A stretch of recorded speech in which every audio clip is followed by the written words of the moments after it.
소화계에 대해서 한번 이야기를 해봅시다. 소화계라는 것은 뭘까요? 소화작용을 돕는 기관들이 모인 걸 소화계, 기관계 중에서 소화계라고 이렇게 이야기를 하는 거지. 소화라는 건 뭐예요? 우리가 음식물을 먹어서 입으로 먹어서 식도를 거쳐서 위를 거쳐서 소장을 거쳐서 대장으로 이렇게 해서 빠져나가는, 이때 중간중간에 위나 소장 이런 데서 혈관으로 이런 영양분들이 분해돼서 흡수되는 걸 우리는 소화작용이다라고 이야기하는데, 이런 소화라고 하는 것을 쉽게 얘기하면 어떤 커다란 영양소가 있으면요, 이 영양소를 소화 효소들이 있어요. 이 소화 효소들이 잘게 잘라주는 거예요. 이렇게 영양소들을 잘게 잘라가지고 잘게 잘라주는 이 과정을 우리는 전체 소화다라고 이야기하게 되고, 이렇게 잘게 잘라져야지만 흡수가 쉽게 잘 되는 거죠. 그래서 이런 과정을 하기 위해서는 소화 효소가 작용해야 되겠지. 이 소화 효소는 특정한 영양소에만 작용하게 되거든. 그러니까 우리가 알아야 될 것은, 소화기에서 알아야 될 것은 뭐냐? 누가라는 건 뭐예요? 어떤 영양소가 어디라는 거는 장소를 물어보는 거지. 장소. 어떤 영양소가 어떤 장소라는 것은 뭐 입이 될 수도 있고 식도가 될 수도 있고 위가 될 수도 있고, 어디에서, 자, 어떻게 되겠느냐,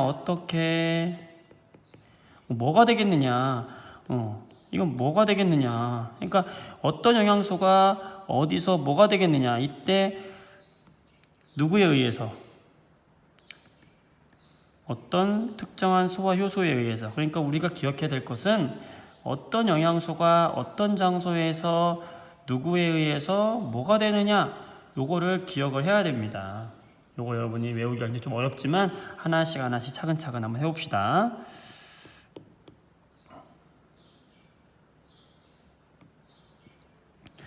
자, 우선 입에서는 어떤 작용이 일어날까요? 자, 입에서는 쉽게 얘기하면 씹는 거잖아요. 씹는 거예요. 잘게 부숴주는 과정이 이루어지는 거지. 고기를 먹었어, 밥을 먹었어, 많이 씹어주면 씹어줄수록 잘게 부서지는 거죠. 자, 요거는 그냥 소화라고 말할 수는 없어요. 그냥 부서주는 작용이니까. 하지만 입에서도 소화는 일어날 수 있어요. 입에는 아밀레이스라고 하는 소화 효소가 있거든요. 입에는 아밀레이스라고 하는 소화 효소가 있는데, 이 소화 효소가 누구를, 자, 입으로 들어온 것들, 영양소들 중에서 특히 녹말을 아밀레이스가 분해해서 엿당이라는 걸로 만들어줘요. 쉽게 얘기하면 이 녹말이라는 것은 이렇게 포도당들이 쭉 연결된 걸 녹말이라고 얘기하는데, 엿당이라는 것은 이 녹말들이 이렇게 몇 개의 가닥으로 부서진 걸 엿당이라고 이야기를 하는 거야. 그래서 이 녹말을 엿당으로 분해해 주는 게 누구다? 아밀레이스다. 어디에서? 입에서. 자, 쉽게 외우는 방법? 사탕을 입에 넣으면 어떻게 돼요? 사탕을 입에다 넣는다 생각해봐요. 사탕을 입에다 넣는다? 잘 녹죠? 입에서, 자, 좀 다른 걸로 쓸까요?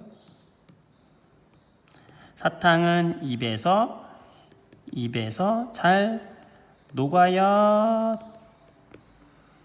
입에서 잘 녹아요. 자, 뭐예요? 입에서 녹말은 아밀레이스에 의해서 엿당으로 변한다. 이렇게 되는 거예요. 자, 이렇게 외우면 되겠고. 자, 입을 지났어요. 입을 지나서 어디로 갔습니까? 지금 이제, 자, 식도는 그냥 길이고요. 식도를 지나서 이제 위로 왔죠. 위 굉장히 중요합니다. 위는요, 자, 이렇게 생겼는데요. 이 위로 음식물이 쏙 들어오잖아요. 이런 음식물이 들어오면요, 여기 출구에서, 입구에서 야, 음식물이 들어왔다 하면서, 자, 위액을 보호하자. 그래서 여기 위장을 쫙 보호하는 물질이 쫙 나와요. 왜 보호하냐면요, 지금 나올 물질이 굉장히 독한 물질이 나오거든요. 여기서 이제는 위샘에서 위액이 나옵니다. 이게 위액이거든요. 이 위 액 속에는요 무시무시한 염산과 펩신이라고 하는 소화 효소가 나와요. 여기서 염산은 여러분들 잘 아는 그런 우리가 알고 있는 화학약품 염산 그거 맞아요. 그리고 이 펩신은 소화시킬 수 있는 소화 효소 이름이에요. 자, 그러면 여기로 들어온 물질 중에서 누가 분해되냐면요.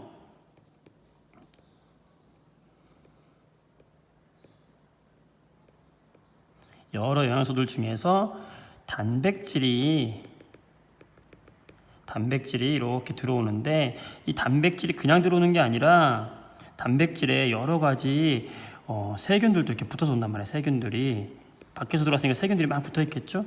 우선 그러면 이 염산이 이 세균들을 살균시켜 줍니다. 염산이 하는 역할은 살균시켜 주는 거예요. 균을 없애주는 거야. 그 균을 없앤 다음에 이 단백질을 분해해 주는 게 누구냐면 바로 펩신이라고 하는 소화 효소예요. 이 펩신이라는 소화 효소가 단백질을 분해해 가지고 몇 가닥의 아미노산들의 조각으로 이렇게 만들어줘요. 단백질을 분해해준다. 완전히 분해되기도 하고 좀 부분적으로 분해되기도 해요. 어쨌든 중요한 건 위에서는 뭐가 분해된다? 단백질이 분해된다. 뭐에 의해서? 펩신에 의해서. 자, 이렇게 기억을 하면 되겠어요. 이것도 좀 쉽게 하고 싶어요. 쉽게 한번 이렇게 볼까? 위잖아, 위. 이 위 안에 높은 산에 신이 살았어요. 그 산은 위산이고요. 위산에 사는 신이 펩신이에요. 위산에 사는 펩신이 단백질을 갖다가 분해해줬다라고 생각을 하면 쉽게 외울 수 있을까? 미안합니다. 여기까지. 자, 그 다음에 이제 위를 지나볼까요? 자, 위를 지났어요. 쭉 지나서 좀 길죠. 오늘은 길지만 좀 해야 돼. 어쩔 수 없어요. 자, 소장까지 왔어요. 자, 소장이 이제 위가 별 2개였으면 소장은 별 3개예요. 굉장히 중요합니다. 자, 이 소장에서는요, 좀 어렵지만, 여기 한번 볼까요? 소장에서는 나오는 물질이 이렇게 쓸개. 자, 지금 여기 이게 소장이 연결된 통로거든요. 이 소장에서요, 이자액이 나와요. 이자가 이렇게 붙어 있어. 소장에 이 12지장 입구에 이자가 있는데 이 이자액이 있어요. 소장에서는. 자, 먼저 소장에서 나오는 액들을 구분해 주면요.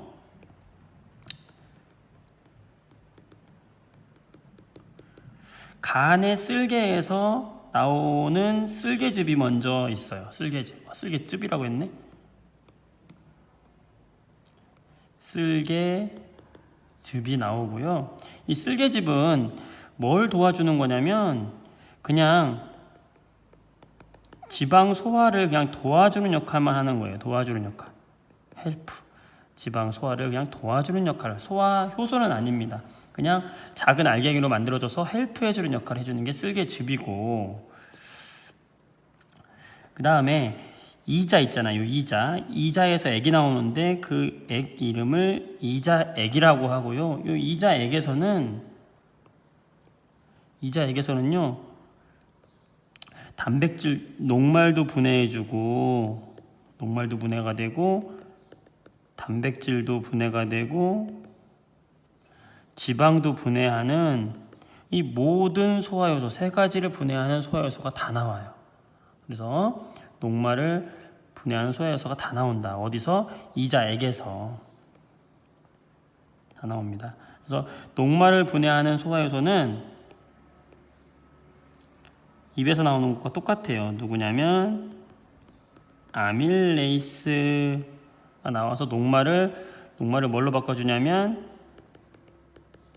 엿당 또는 포도당으로 이렇게 만들어주는, 최종 산물로 이렇게 분해시켜주는 역할을 하는 게 이자액에서 나오고 있고요. 또 단백질을 분해시켜주는 게 뭐냐면 위에서는 뭐가 있었어? 펩신이 있었잖아. 이 이자액에서는 트립신이라고 하는 소화효소가요 단백질을 최종 산물인 아미노산 조각으로 분해시켜줘요. 소장이 최종 단계라고 보면 돼요. 그 다음에 지방에서는 지방을 분해해 가지고 만들어 주는데, 이 지방을 분해하는 효소를 우리는 라이페이스라고 합니다. 라이페이스라고 하는 소화 효소가 지방을 분해하는데, 지방이 분해가 되면요, 지방산과 모노글리세리드로 분리가 돼요. 아주 지방이 예를 들어서 이렇게 생겼다 그러면요, 요 라이페이스가 들어가서 이렇게 요 지방산과 모노글리세리드로 이렇게 분해되는 거라고 생각하면 돼요. 그래서 소장에서 모든 녹말 단백질 지방을 모두 분해하는 효소는 어디 들어있다? 이자액에 들어있다. 이 이자액은 그냥 여러분들 소장에서 나오는 그 액이라고 생각을 하면 됩니다. 그 다음에 이거 말고도 소장에서 탄수화물 분해 효소라든지 단백질 분해 효소가 또 각각 등장을 해가지고 최종적으로 남은 애들을 똑같이 분해해줘요. 제일 중요한 것은 바로 소장에서 모든 탄수화물, 녹말, 단백질, 지방 3대 영양소를 모두 분해해주는 소화효소가 다 나오고 있다. 그게 제일 중요한 초점이 되겠고, 소화효소들의 이름과 최종 단계까지 안다면 정말 더할 나위 없이 좋고요. 자, 이 정도까지 이렇게 이해를 하면 굉장히 좋을 것 같아요. 좀 어렵죠? 자, 어쨌든 그런 식으로 해서 소장을 거쳐서 대장에서는 여러분 특별히 소장에서 소화가 다 됐기 때문에 대장에서 하는 일은 별로 없어요. 대장에서 하는 역할은 그냥 남은 물을 흡수하는 역할밖에 없고요. 이 물을 흡수하고 나머지 찌꺼기가 항문으로 해서 우리 변으로 나오게 되는 거예요. 소화가 이런 식으로 진행되고 있다는 거. 입에서, 위에서, 소장에서 각각의 소화 효소들과 소화의 과정들을 기억하면 좋겠죠. 여기까지. 순환시켜주는 거란 말이죠. 혈액을 순환시켜주는 게 왜 중요할까? 이 혈액을 순환시켜주는 게 왜 중요할까? 이 혈액 속에는 우리 여러 가지 물질들이 있지만 적혈구, 우리 혈액이 빨갛게 보이는 이유가 이 적혈구 속에 있는 철 원자 때문인데, 적혈구가 빨간색이에요. 이 적혈구에 산소를 포함시켜서 운반해줘가지고 우리 세포들로 온몸으로 보내주는 역할을 해주는 게 바로 심장이 하는 역할이라고 보면 되겠어요. 우선 심장의 구조를 한번 보자고. 간단하게 심장은 이렇게 하트 모양처럼 생겼고요. 간단하게 4개의 방으로 이루어져 있다고 보면 돼. 쉽게 방실 기억하면 돼요. 방실 위에서부터 방, 아래는 실, 위는 방, 아래는 실, 방실. 그 다음에 사람으로 봤을 때 사람 이렇게 있으면 여기 목 있고 팔 있고 다리 있으면, 여러분이 내가 어떤 사람 바라봤을 때 이제 앞쪽에서 바라보고 여러분 입장에서는 이쪽이 무슨 쪽이에요? 오른쪽이죠. 그래서 오른쪽에 있는 방이에요. 누구의 방이야? 심장의 방이에요. 그래서 오심방. 여긴 뭘까 그러면? 무슨 방일까요? 왼쪽에 있기 때문에 누구의? 심장에. 그래서 좌심방. 그 다음 여기 아래쪽, 오심방 아래쪽에 있는 쪽은 똑같아요. 오심실. 좌심방 아래쪽은 좌심실. 이렇게 되는 거예요. 방실만 기억하면 되겠지. 방실 이것만 기억을 하면은 심장의 구조는 여러분 쉽게 이해할 수 있겠고요. 두 번째로 이제 여러분이 어려워하는 게 이 심장에서 어떻게 혈액이 순환돼서 나가느냐, 요거를 조금 이제 어려워하는데, 어려워할 거 하나도 없어요. 자, 심장을 중심으로 해가지고 이렇게 들어오는, 자, 이 심장이 중심이에요. 심장이 중심이고요. 이 심장을 중심으로 해서 혈액이 심장으로 들어올 거 아니야? 들어오고도 나갈 거 아닙니까? 그죠? 이렇게 들어오는 혈액을 우리는 정맥이라고 이야기를 해요. 심장이 기준입니다. 심장을 기준으로 들어오는 것은 뭐라고 한다? 정맥이에요, 전부. 심장을 기준으로 나가는 혈액은 전부 뭐라고 하냐면 동맥이라고 이야기를 해요. 그러니까 심장을 중심으로 정맥으로 들어와서 동맥으로 나가는 겁니다. 자, 이 혈관이 있다고 치는 거죠, 혈관. 그러면 다시 심장의 구조로 돌아와서 이 우심방으로 오른쪽에 이렇게 들어오거든요. 혈액이 이렇게 혈액이 들어와요. 자, 들어와. 그럼 이 들어오는 이 혈관은 정맥일까요? 동맥일까요? 그렇지, 정맥이죠. 정맥. 자, 정맥이고 요 우심방에서 이제 우심실로 길이 있어요. 이렇게 우심실로 가요. 그 다음에 요 오심실에서 뭐 다시 위로 나가지만 보면 좀 다르게 쉽게 표현하기 위해서 오심실에서 어디로 가냐면요, 우리 폐로 가요. 요 폐라는 곳은 산소의 교환이 이루어지는 곳이야. 폐에서 산소를 혈관에 있는 적혈구에게 이렇게 줘요. 산소들을 이 적혈구에 주는 곳이에요. 자, 그러면 우심방으로 정맥이 우심방으로 들어와서 우심방에서 오심실로 내려가고요. 이 오심실에서 심장을 쭉 눌러줘요. 쭉 눌러주면 어디로 가냐면 폐로 가요. 폐. 자, 요 혈관 정맥일까 동맥일까? 심장을 기준으로 나가니까 뭐예요? 동맥이에요. 그렇죠. 동맥이에요. 자, 그 다음 폐에서 적혈구가 산소를 받았어요. 산소를 받아서 다시 이제 방으로 들어갑니다. 방으로. 그럼 좌심방으로 들어갑니다. 좌심방으로. 그럼 좌심방으로 들어갈 때 이 혈관은 동맥일까 정맥일까? 기준은 누구야? 심장이야. 들어오죠? 뭐예요? 정맥이죠. 그럼 좌심방으로 들어온 혈관은 어디로 갑니까? 좌심실로 가겠죠? 이 좌심실로 나왔던 얘가 이제 굉장히 큰 힘으로 근육으로 쫙 눌러주면서 어디로 가는 거예요? 이제 이게 어디로 갑니까? 우리의 온 몸에 있는 세포들로 가는 거예요. 자, 이 나가는 혈관은 정맥일까 동맥일까? 심장을 중심으로 나가잖아요. 뭐예요? 그렇지, 동맥이에요. 자, 다시 돌아와서 오른쪽 방으로 들어옵니다. 자, 이 정맥은 어디에서 통해서 들어오는 정맥이었을까요? 이 정맥은 그렇지, 우리 온 몸에서. 자, 확대해 볼까요? 우리 온 몸을 돌고 다시 산소를 주고 산소가 부족해진 이 적혈구가 들어있는 이 피가 어디로 들어오는 거예요? 우심방으로 들어오는 거예요. 자, 그러면 크게 돌아서 들어올 거 아니에요. 우리 온몸을 다 돌고 들어오잖아요. 그래서 우심방으로 들어오는 정맥을 우리는 무슨 정맥이라고 하냐면 크게 돌았다, 그래서 대정맥이라고 이야기하는 거예요. 그러니까 대정맥을 통해서 들어와서 우심방으로 갔다가 우심방에서 우심실, 자, 그 다음에 동맥으로 나가죠. 어디로 갑니까? 폐로 가잖아. 그래서 폐로 가는 동맥이다. 그래서 이 동맥은 또 뭐라고 하냐면 우리가 폐동맥이라고 이야기하는 거예요. 폐로 나간다. 자, 폐에서 다시 들어오죠. 어디로? 좌심방으로 들어오죠. 심장으로 들어오고 폐를 돌아서 들어왔잖아. 무슨 정맥일까요? 폐정맥이라고 이야기를 하고요.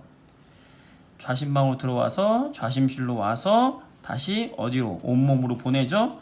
나가는 혈관 동맥이라고 했죠. 무슨 동맥일까요? 크게 돌아 나가죠. 대동맥이죠. 자, 우리 외우지 마세요. 여러분들 그냥 방실만 기억한 다음에 우리가 어떻게 혈관에서 피가 들어와서 피가 어떻게 돌아서 다시 나가느냐 한번 살펴봅시다. 대정맥부터 합시다. 심장으로 들어오는 것부터. 대정맥으로 들어와서 온몸을 들고 들어온 산소가 부족한 혈관이 대정맥으로 들어와서 어디로? 방으로. 우심방, 우심실, 폐동맥, 폐를 거쳐서 폐정맥, 좌심방, 좌심실, 다시 대동맥을 거쳐서 온몸으로. 이 순환이 계속되면서 폐에서는 산소를 얻고 다시 온몸에 산소를 주고 다시 들어와서 심장에서 펌프질을 하고 다시 폐에 산소를 얻고, 이게 계속해서 도는 순환, 이게 바로 순환계, 심장의 역할이다 라고 이야기할 수 있는 겁니다. 이해됐습니까? 자, 그 다음에 여러분들 판막이라는 게 있는데, 판막은 어려워할 거 없어요. 판막은 뭐냐면 혈관이 나갈 때요, 역류를 막아주는 거거든요. 혈관이 거꾸로 오는 걸 막아주는 거예요. 그래서 혈관이 이렇게 위로 가야 되는데, 여러분들 여다지 문처럼 생겼어요. 자, 올라갔다가 내려올 때 요 판막이 자동으로 닫아주는 역할을 하는 게 판막이에요. 판막은 모든 혈관에 다 있어요. 어디 있겠어요? 이렇게 우심방에서 좌심실 쪽으로 이렇게 역류하지 않도록, 좌심실에서 또 폐동맥으로 갈 때 역류하지 않도록 이런 것들이 있는 거고요. 그 다음 심방보다는 심실의 두께가 두꺼워요. 왜 그래야 될까요? 심실에서 쭉쭉 눌러줘서 밖으로 내보내줘야 되기 때문에 심실이 수축을 해야 되니까 근육이 더 두껍다. 뭐 이런 특징 정도만 여러분이 알고 있으면 심장에서는 거의 마무리가 되는 겁니다. 자, 오늘 영상은 조금 길었네요. 심장 화이팅! 이 시간에는 호흡기에 대해서 이야기를 한번 해보자. 호흡이라는 것은 숨을 쉬는 걸 얘기하잖아요. 그래서 숨을 왜 쉬어야 될까요? 자, 숨을 쉰다는 것은 우리가 산소를 들이마시고 뭐를? 그렇죠. 이산화탄소, CO2, 이산화탄소를 내보내는 이런 과정을 우리는 호흡을 한다라고 이야기하잖아. 그럼 왜 이 산소를 들이마시고 이산화탄소를 내보낼까? 사실은 이 산소가 우리 몸속에 들어가면요, 이 산소가 우리 소화를 시켰던 영양분들 있잖아요. 영양분을 통해 가지고 어떤 에너지를 만들어내요. 우리가 사는 데 있어서 에너지를 필요로 하잖아. 그 에너지를 만들려면 반드시 산소가 필요하고요. 이 산소가 여러 가지 영양소와 반응을 하거든. 그래서 좁은 의미의 호흡은 우리가 산소를 들이마시고 이산화탄소를 내보내는 그런 단순한 과정을 호흡이라고 하지만, 넓게 보면 산소와 이산화탄소가 서로 교환을 하고 그 교환을 해서 에너지를 얻는 모든 과정까지를 전부 포함해서 넓은 의미의 호흡이다라고 이야기를 해요. 그래서 이 호흡의 기능을 담당하고 있는 기관들은 크게 여러분들 코가 있고요. 코가 있고, 그 다음에 요 코를 통해서 이렇게 내려가면 우리가 공기의 이동 통로인 기관이 있어요. 기관. 여러분들 소화를 시키는 식도와는 달라요. 식도 옆에 기관이 따로 있어요. 이 기관으로는 음식물이 들어가면 안 돼요. 여러분들 재채기 하거나 음식물 먹다가 갑자기 음식물 이상한 곳으로 들어가가지고 재채기 나올 때 있잖아. 기관으로 들어갔을 때 밖으로 내뿜는 과정이에요. 자, 어쨌든 이 기관이 있고요. 이 기관이 우리 몸속에서 이렇게 두 군데 나눠질 때 이렇게 나무처럼, 가지처럼 이렇게 폐로 뻗어가는데, 이 뻗어가는 이 가지를 우리는 기관지라고 이야기하고요. 여기 안에 있는 양쪽에 두 개의 우리는 뭘 가지고 있냐면 폐를 가지고 있어요. 그래서 이 폐에 들어와서 이 폐 속에서 산소와 이산화탄소가 교환을 하는 거예요. 이 폐를 보게 되면 이 폐들은 하나로 되어 있는 것이 아니라 여러 가지 약 3억 개의 공기 주머니로 되어 있는데, 이 공기 주머니를 우리가 뭐라고 하냐면 폐에 있는 주머니다 그래서 폐포라고 하거든요. 이 폐포를 자세하게 보면은 이렇게 하나씩 되어 있는데, 왜 이렇게 수많은 폐포들로 되어 있을까요? 여기서 공기와의 교환이 이루어져야 되잖아. 교환이 이루어질 때 큰 한 덩어리보다는 잘게 나누어진 여러 덩어리가 물질 교환에 더 유리하죠. 왜냐하면 표면적, 항상 이 얘기 나오는데 표면적을 넓히면은 우리가 흡수가 빠르다는 거죠. 그리고 이 폐를 다시 보게 되면은 이 폐포를 보게 되면 이 폐포 안에 하나하나의 폐포 사이사이로 모세혈관이 지나가겠죠. 이게 혈관들이 이렇게 지나가는데, 이 가느다란 혈관이 감싸고 있어요. 이 수억 개의, 3억 개의 폐포들을. 이 모세혈관 지나가면 이 모세혈관은 심장을 지나서 이산화탄소를 가지고 오는 애들이란 말이에요. 이 이산화탄소를 가지고 와서 다시 폐포에다가 뱉어내는 거야. 그럼 폐포에서는 다시 맑은 피로 바꿔주는 거예요. 산소를 공급해 주는 겁니다. 그럼 이 산소를 받은 모세혈관의 혈액은 다시 또 심장으로 들어가는 거죠. 다시 이게 우리 온몸으로 보내지는 겁니다. 이런 식으로 CO2는 다시 폐포로 주고, 폐포에서는 산소를 다시 혈관에 주면서 교환이 이루어진다. 이게 바로 실질적인 호흡이 되는 겁니다. 그림을 한번 볼까요? 폐 그림을 한번 볼까요? 자세하게. 여기 그림을 좀 준비했는데 가까이 한번 볼게요. 이렇게 보여요?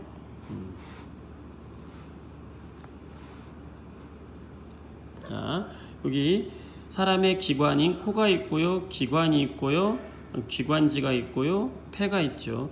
요 폐를요 갈비뼈가 보호하고 있어요. 이렇게 갈비뼈가 이렇게 우리 폐를 양쪽을 다 보호하고 있고, 이 갈비뼈 아래쪽에 가로막이라 그래서 근육으로 된 막이 있어요. 우리가 이거를 횡격막이라고도 하는데, 여러분들 요즘에 가로막으로 우리말로 많이 바뀌었어요. 이 가로막이 있어서 가로막이 위아래로 왔다 갔다 풍선처럼 부풀었다가 줄어들었다 이렇게 할 수 있어요. 그러면서 이 안에 공기가 채워질 수 있는 겁니다. 그때 요 폐포를 보게 되면은 3억 개 이상의 폐포로 되어 있고, 이 폐포들을 자세히 보면은 모세혈관이 감싸고 있고, 이 모세혈관이 지나가면서 산소를 폐로부터 다시 받아서 옮겨주고, 이산화탄소를 다시 폐로 주는 겁니다. 그렇게 해서 이 폐로 준 이산화탄소를 다시 맑은 산소로 바꿔줘서 다시 심장으로 보내고, 이런 역할을 혈관이 하게 되는 거죠. 자, 그리고 이런 호흡이 일어날 때의 우리가 숨을 쉬는 과정, 호흡 운동의 원리를 한번 보게 되면,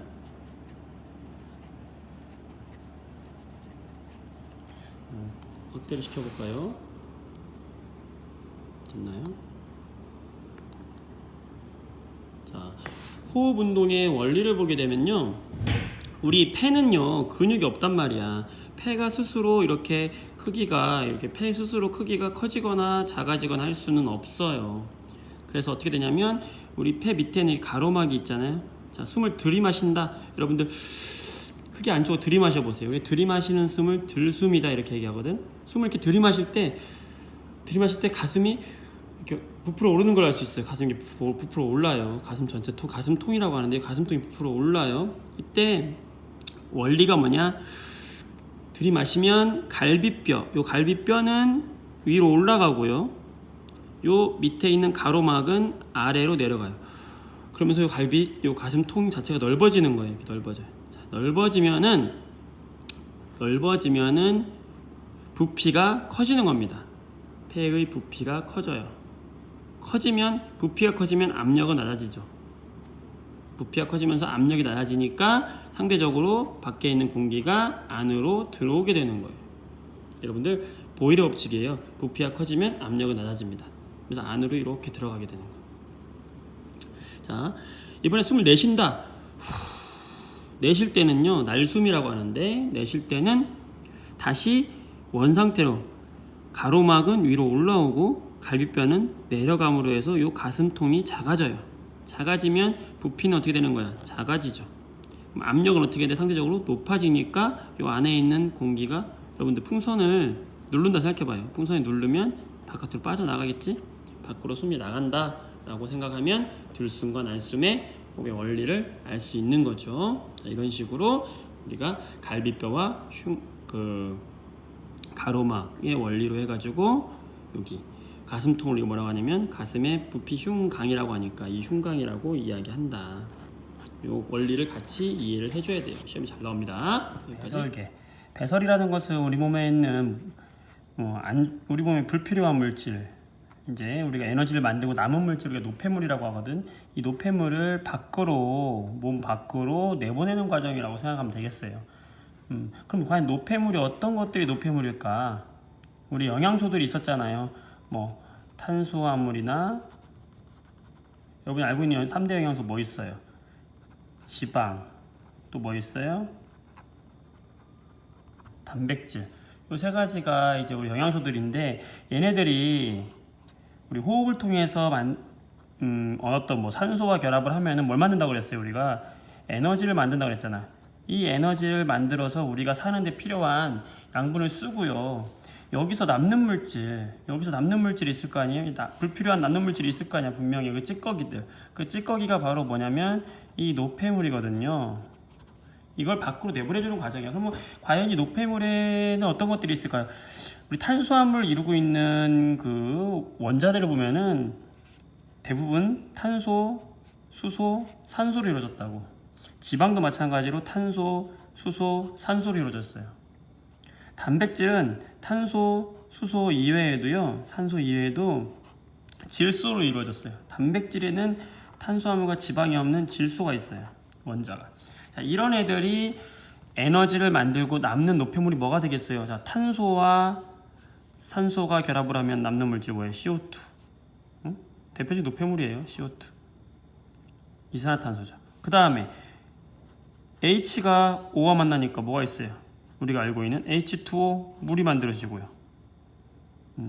그 다음에 요 단백질에서만 단백질은 요 질소가 있기 때문에 이 질소를 통해서 만들어진 NH3라고 하는 이 암모니아거든요, 여러분들. 암모니아. 요 암모니아가 만들어지는 이 암모니아는 뭐로부터만 만들어지는 거예요? 단백질이 분해될 때만 만들어지는 게 바로 이 암모니아다. 중요합니다.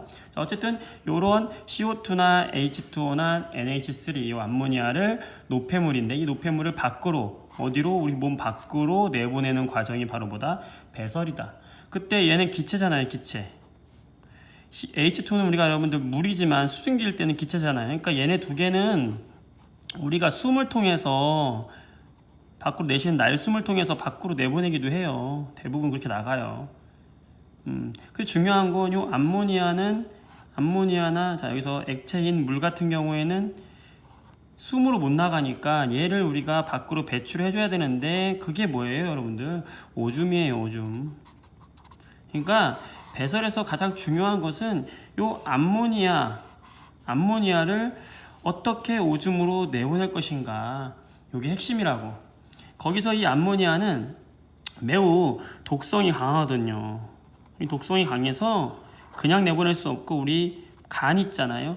요 간을 통해 가지고 이 암모니아가 요소라는 물질로 바뀌어야 돼요. 이 요소로 바뀌어서 내보내는 과정이다라고 생각하면 되고요. 그 과정에 뭐가 있냐면 이제 여러분들 콩팥이 존재하게 되는 거죠. 자, 그래서 이 오줌을 만드는 과정이다라고 생각을 하면 되겠고요. 자, 그럼 어떻게 오줌 만드느냐? 우리 몸속에 보면요. 자, 우리 몸이 이렇게 돼 있다. 우리 몸이 이렇게 돼 있다고 하면은 자, 여기 다리가 이렇게 있고 하면요. 우리 몸의 요 아랫배 등 쪽이라고 생각하면 되겠는데 요 뒤쪽에 뭐가 있냐면요. 이게 콩 모양으로 생겼어요. 팥 모양으로 생겨서. 그래서 우리가 뭐라고 하냐면 콩팥이라고 하거든요. 콩팥. 콩과 팥으로 모양으로 생겼어요. 우리가 신장이라고 하는 건데 이제 전문용어는 신장이고요. 콩팥. 이 콩팥이 있고요. 그 다음에 이 콩팥에서 걸러진 오줌이 이제 요소를 만들었겠죠. 얘가 이제 오줌관을 통해서 만들어진 오줌이 이제 오줌 지나는 길이니까 오줌관이에요. 이 오줌관을 통해서 이제 모여야 되겠죠. 이 모이는 데가 어디야, 여러분들? 방광이에요. 이거 방광. 이 방광에 오줌이 차면 오줌 마렵잖아, 그치? 그럼 이 오줌이 이제 여기 바깥으로 배출되잖아요. 여기 구멍이 뭐예요? 오줌이 나오는 구멍, 요도라고 하는 거죠. 그래서 이 콩팥에서 만들어진 오줌이 오줌관을 따라서 방광에 찼다가 방광이 가득 차면 요도를 통해서 밖으로 배출하는 게 바로 뭐예요? 그게 오줌이죠. 이런 식으로 만들어낸다는 거지. 자, 그때 이 콩팥에 있는 구조를 우리가 잘 봐야 되거든. 이 콩팥에 있는 게 뭐냐, 여길 잘 봐야 됩니다. 다시 콩팥으로 넘어가겠습니다. 하나씩 접근하면 되는 거예요. 어렵지 않습니다. 좀 복잡해 보이지만 이 콩팥, 우리가 신장이라고 하는 이 콩팥에는요, 여러분들 그 네프론이라고 하는 게 있어요. 네프론. 이 네프론은 그 오줌을 만드는 세 개의 큰 기관인데요. 사구체라는 것과 보먼 주머니 그리고 세뇨관, 이 세 가지를 합쳐서 우리가 네프론이다 라고 이야기를 해요. 어떻게 생겼냐면요, 우리 혈관에서 들어온 이 다발들, 모세혈관 다발이요, 이 다발 속에 이제 노폐물도 들어있을 거 아니에요. 이 다발이 이제 이런 주머니 같은 곳에 담겨 있거든요. 이렇게 이게 신장 내부예요. 콩팥 내부인데 이렇게 들어있는 이런 이 다발을 우리는 사구체라고 이야기하고요. 이 사구체 다발을 담고 있는 주머니를 우리가 뭐라고 하냐면 보먼 주머니라고 이야기하는 거예요. 이 보먼 주머니에서 어떤 일이 일어나냐면요, 이 사구체 혈액 속에 있는 각종 이제 여러 가지 만들어진 포도당이나 그죠? 이 안에 있는 포도당이나 단백질이 분해돼서 만들어진 아미노산이나 또 뭐가 있을까요? 물도 있을 수 있겠고, 우리 요소도 있을 수 있겠고, 그 다음에 무기 염류 등 이런 각각 이제 남은 물질들이 있을 텐데, 이 중에서 우리가 필요 없는 건 뭐예요? 요소가 필요 없거든요. 얘를 오줌으로 내보내기 위한 건데, 어쨌든 이 사구체에는 필요한 것들도 많이 들어있단 말이에요. 우리 몸속에 얘네들이 사구체에 들어있고, 이 보먼주머니를 통해서요, 크기가 작은 알갱이들은 이 보먼주머니를 통해서 이 보먼주머니 안으로 크기 작은 애들이 걸러지거든요. 걸러져서 이렇게 내려와요. 그러니까 대부분 내려오는 물질들은 이런 포도당이나 아미노산, 물, 요소, 염류 등이 이렇게 작은 애들이 내려가게 되고요. 여기에 남아있는 막 단백질이라든지 혈구 같은 큰 물질들은 여기를 못 통과하는 거예요. 그러니까 작은 물질, 여러분 걸음종이 생각하면 돼요. 걸음종이에다가 흙탕물을 갖다가 걸음종에 담아두면 물은 이렇게 통과하지만 흙들은 걸러지잖아요. 이 흙과 같은 게 뭐냐면 단백질 같은 거예요. 그러니까 단백질처럼 크기가 큰 입자들은 여기에 걸러져 있단 말이죠. 한번 걸러지는 과정을 우리는 뭐라고 하냐면 여과라고 이야기해요. 여과됐다라고 이야기해. 자, 그래서 이 관을 통해서요, 이제 따라가게 되는데, 이제 나가게 되는데, 이게 이제 오줌관으로 나가는 건데, 이 관을 우리가 뭐라고 하냐면 세뇨관이다라고 이야기하는 거예요. 그래서 우리가 요 사구체와 보먼주머니와 요 세뇨관, 요 세 가지, 앞글자를 따면 사보세, 요 세 가지를 합쳐서 우리가 뭐라고 한다? 네프론이라고 해요. 자, 외우기 쉽게 우리 네프론을 한번 사보세, 네프론 사보세 이렇게 외우면 되겠어요. 세 가지 사구체, 보먼주머니, 세뇨관을 합쳐서 네프론 기관이라고 하고요. 네프론에서 일어나는 과정은요, 사구체에서 입자가 작은 애들이 여과된다. 첫 번째 여과되고요. 그 다음에 이 세뇨관 주변으로 모세혈관들이 또 이렇게 감싸고 있거든요. 그때 이 세뇨관에 왔던 것들 중에서 다시 몸에 필요한 것들 있잖아. 포도당이나 아미노산 같은 애들은 다시 에너지 만드는 데 써야 되거든요. 그런 애들은 포도당이나 아미노산 등등은 다시 물도 재흡수가 돼야 되는 거죠. 이 과정이 바로 뭐냐면 재흡수되는 과정도 일어나고요. 그 다음에 혹시 또 이 모세혈관에 아직 걸러지지 않은 몸에 나쁜 밖으로 내보내야 할, 아까 누굴 내보내는 게 목적이라고 그랬어요? 요소라고 그랬지? 요소. 이렇게 아직 내보내지 못한 애들을 다시 이 세뇨관으로 버려줘야 세뇨관에서 이제는 버릴 거 아니에요. 이런 거 우리는 뭐라고 하냐면 분비라고 이야기해요. 그래서 이 네프론에서는 여과와 분비와 재흡수의 과정이 동시에 일어난다. 이게 나와서 오줌으로 가고, 이 오줌이 오줌관을 따라서 방광으로 요도로 배출된다. 결국에는 요소를 배출하는 과정이 되겠죠. 이게 배설계의 과정이 되겠어요. 자, 하나하나 처음부터 차근차근 보다 보면 이해가 될 겁니다. 됐죠? 수고했어요.